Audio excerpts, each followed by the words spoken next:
아가들아 안녕. 나 꼰대 아재야. 이 꼰대 아재는 왕년에 좀 놀았는데 제일 싫어하는 놈이 누구냐?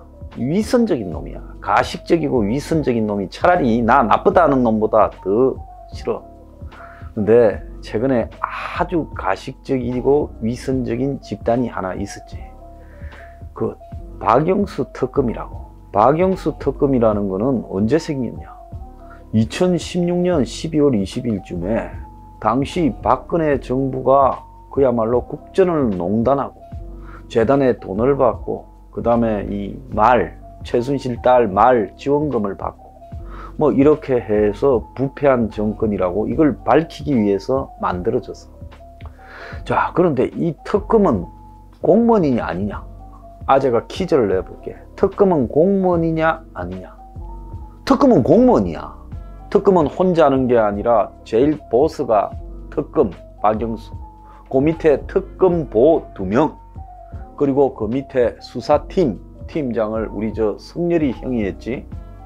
그리고 그 밑에 파견 검사들, 그리고 그 밑에 변호사 출신 수사관들, 그리고 지원팀 해서 한 40~50명으로 이루어진 그런 팀이야. 그러면 야들이 돈은 얼마나 쓰냐고? 돈 빵빵하게 썼지. 2017년에 1차로 보니까 특검에 들어간 돈이 한 25억 들어갔어. 그리고 2018년인가 상반기에 보니까 6개월 만에 14억 6천이야. 그러니까 평균 1년에 30억 더 썼다는 거야, 특검이. 근데 그것만 썼냐? 아니, 특수활동비를 가지고 박근혜 정권의 국정원장 3명, 박근혜 이렇게 다 걸어가지고 처벌해놓고 박영수도 특수활동비를 6억 6,400만 원 썼다고 나왔지. 특수활동비 쓴 데를 수사해놓고 적어도 특수활동비를 이 정도 썼다는 거야. 그러니까 엄청 가식이지. 근데 이번에 이제 그 포항 구룡포 출신 선동 오징어 사기꾼 이 김태우한테 박영수가 공직선거법 위반으로 깜빵에 갔다 온 송성호 변호사를 해서 특검을 하면서 이 변호사를 할 수 있었는지 그것도 난 좀 의문이야. 좌우간 송성호 변호사를 했는데 송성호가 10개월 살다 왔어. 그러니까 그 안에서 알게 된 지금 김태우를 송성호한테 박영수가 소개받았어. 그래가지고 이제 그게 새끼를 쳐서 박영수 밑에서 이 특검에 파견된 검사 이모를 또 그 사기꾼을 소개해줬고, 그리고 이 변호사였는데 또 다른 이 변호사였는데 그 이 변호사한테도 소개를 해줬어. 그래서 그 나중에 문제가 된 포르쉐를 박영수한테 갖고 온 사람이 그 변호사였다. 뭐 그런 이야기도 있어. 그리고 특검의 살림꾼 예산을 챙기던 특검 지원단 검찰 수사관 출신이지. 자, 이 친구도 또 사기꾼 선동 오징어한테 또 뭘 받았다. 그러니까 특검에 총 4명이 사기꾼과 연루가 된 거야. 그런데 결론적으로 이 특검이 그런 것은 이 박근혜 정권을 그런 내용이 뭔가 하면 처음에는 이재용이가 뇌물을 공유했다. 뭔 뇌물을 줬느냐? 정유라한테 말을 줬다. 성마 지원금을 줬다. 또 K스포츠 미래재단에 또 돈을 줬다. 그리고 더 나아가서 영재 동계 스포츠 센터에 어쩌고 저쩌고 했다. 뭐 이런 거 해서 이재용이가 총 300억에 가까운 뇌물을 공유했다.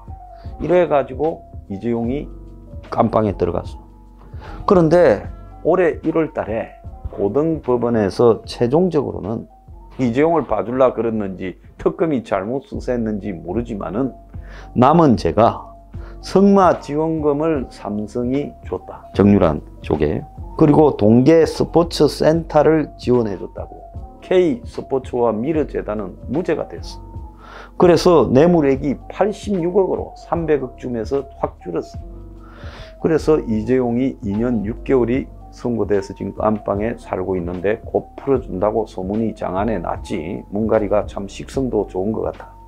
좌우간에 이 박근혜는 이 삼성, 롯데 등에서 150억의 삼자 뇌물 운운하면서 지금 22년이 선고돼 있는데 그 중에 15년이 이 말하고 관련된 내용이야. 그런데 최순실도 승마지원금으로 지금 빵에 들어가 있지. 자, 이래서 그 말 때문에 박근혜 정권이 무너져 버리고 박근혜 깜빵, 그리고 최순실도 깜빵, 초토화돼 버리지. 그런데 남은 말 때문에 집어넣은 사람이 자기는 어떻게 살아야 되겠어? 아, 저렇게 고위공직자는 처신을 조심해야 된다. 직접 안 받아도 뇌물이다. 이렇게 타면 자기는 적어도 특검을 할 때만큼은 깨끗하게 살아야 안 되겠어? 그런데 특검이 아직 이렇게 유지되고 있다는 걸 모르는 사람이 많아. 왜 아직 유지되고 있는가 하면, 이게 특검이라는 게 자기가 기소했으면 이제 재판이 1심, 2심, 3심에 가서 최종적으로 확정될 때까지 특검이 유지되는 거야. 그래서 박영수는 지금도 779만 원의 월급과 또 이런저런 뭐 업무 추진비, 뭐 특수활동비도 받으면서 공무원으로 지금 있는 거야. 그러면 김영란법이라고 부르는 공직자 청렴법 내용에 보면 1회에 100만 원, 1년에 300만 원을 받으면 뇌물로 간주하고, 액수가 그것보다 좀 못 미치더라도 3천만 원 이하의 과태료를 때리게 돼 있어. 그런데 박영수가 작년 12월에 박영수 부인이 현재 포르쉐를 타는데 파나메라 4라고 하는 포르쉐를 타고 싶다. 그래서 파나메라라는 게 개구리같이 딱 생겨가 납작한데 할매들은 그거 못 몰아. 젊은 애들도 그거 갖다 주면 준다고 모는 것도 아니야. 그런데 그걸 몰고 싶다. 박영수 말이 기가 차. 우리 마누라가 평생에 마지막 차를 타고 싶은데 하나 좋은 걸 사주고 싶다. 포르쉐가 바가지 세우는 차로 유명하지. 포르쉐가 원래 가격 딱 때리면 1억 5천 나올 거야, 기본. 그런데 깡통 포르쉐야. 거기다가 뭘 넣으면 한 3억 가. 그래서 파나메라 4는 3억쯤 해. 그런데 이 선동 오징어 사기꾼이 뭐 렌트카도 회사를 관여했다는 이야기가 있지. 그래서 성섭이가 모델이라고 하고, 그래서 TV조선의 성섭이가 요렇게 그 선동 오징어 사기꾼 모델을 했대. 모델 대가로 야 타 하고 갖고 온 게 렌트카 회사에서 쓰는 A4 아우디. 참 성섭이 안 타야지. A4는 그야말로 액센트급이잖아. 그 다음에 K7 전부 중고차지. 그거 탔다가 지금 500만 원, 500만 원, 한 1000만 원 정도의 뭐 어쩌고 저쩌고 걸렸지. 자, 그런데 그걸 갖다가 이제 박영수가 이야기를 해놓으니까 타보라고 그 사기꾼이 그 차를 이 변호사를 통해 가지고 보낸 거예요. 그래서 그 이 변호사가 아마 중간에 박영수 부인이 이런다고 알리니까 이 오징어 사기꾼이 보냈어. 그런데 작년 12월 달에 그 차를 타서 한 열흘 정도 뭐 타기로 돼 있었는데 이틀 만에 돌리줬니 어쩌니 그래. 좌우간 이 포르쉐 파나메라 4를 하루 빌리는데 몇십만 원 하겠지. 그래서 박영수가 250만 원을 줬다라고 이야기를 했어, 나중에. 그런데 그 준 거는 그 오징어 사기꾼이 문제가 돼가 구속되고 난 뒤인 3개월 뒤에 준 거야. 그렇다면 이게 뭐냐? 뇌물 받았다가 들통나니까 나중에 그 돈을 줬다라고 이야기하고 있는 거야. 그건 박영수의 주장이야. 그리고 이제 박영수가 한 2~3번 받고 송성호 중개로 만났고, 그리고 그 다음에 이제 자기 쫄병 3명한테 이 사기꾼을 또 소개해 줬어. 그 특검이 있다가 나간 검사가 이방인이요. 저 포항으로 발령 받았습니다. 특검님 인사드리러 왔습니다. 그래? 포항에 좋은 사업가 하나 있어. 앞으로 소개해 줄 거니까 술도 뭐 어쩌고 저쩌고. 이래가지고 그 검사도 지금 이 IWC 와치를 받았다 해가지고 이제 깜빵에 와치 당하게 생겼어. 자, 그것뿐만 아니라 그 2명이 더 있다고 그랬지. 그러니까 박영수는 공직선거법 위반으로 깜빵에 간 사람의 변호사를 했다면서 그 사람을 통해서 깜빵 동기를 소개받아서 또 지 쫄병 3명을 소개해 주면서 전부 선동 오징어가 아닌 대게와 과메기를 받았다는 거야. 근데 박영수는 2~3번 만나서 밥 먹었고 3~4번 선물을 받았다고. 야, 여기에 딱 계산해 보니까 300만 원을 맞추려고 머리를 쓰고 있다. 이 꼰대 아저는 그렇게 보이는 거야. 한번 생각해 봐. 과메기나 대게가 한 박스로 오면 얼마쯤 하겠냐? 많아봤자 20~30만 원일 거 아니야? 그러면 3번 내지 4번이라고 또 말해. 그러면 아까 말한 250만 원에다가 돌려줬다는, 그 다음에 요거 3번 4번이면 이게 10만 원짜리라면 합쳐도 300만 원이 안 돼. 그러면 20만 원짜리라면 300만 원이 넘을 수 있어. 그래서 아리까리하게 액수를 맞췄다 이렇게 보는 거야.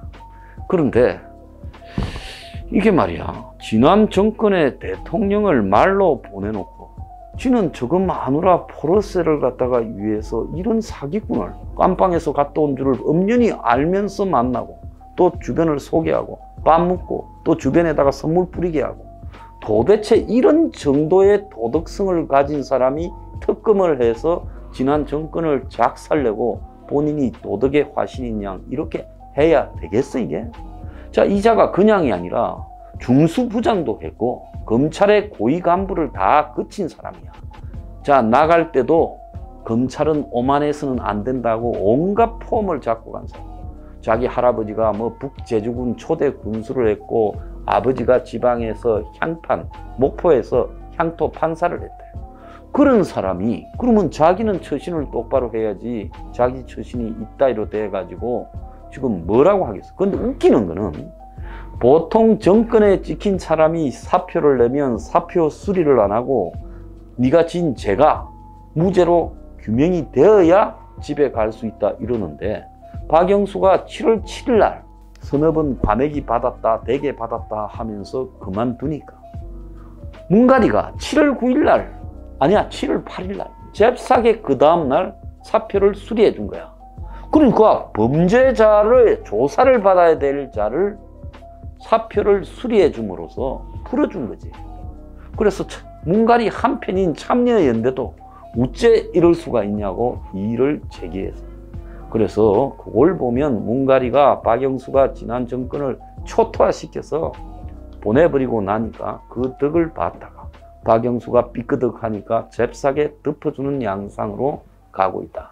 참, 이게 지금까지 나온 선동 오징어가 불러온 특검, 그리고 그 특검의 포레스. 자, 나는 여기서 궁금한 게 하나 있어. 아재는 뭐냐, 정유라의 삼성이 사준 말과 박영수 마누라가 선동 오징어 그 사기꾼한테 빌려탄 포르쉐를 한 100m를 달리게 해서 누가 더 빠른가, 그걸 아재는 알고 싶어. 자, 참 사람이 말이야, 남은 말로 보내버렸으면 자기는 포르쉐 근처에 안 가야지. 어디 사기꾼이 갖다 준 포르쉐를 타고 다녀. 참 창피하다 생각. 박영수 그냥 특검 다 이 톱으로 없애버려야 돼. 자, 아재가 이런 거 참 못 봐.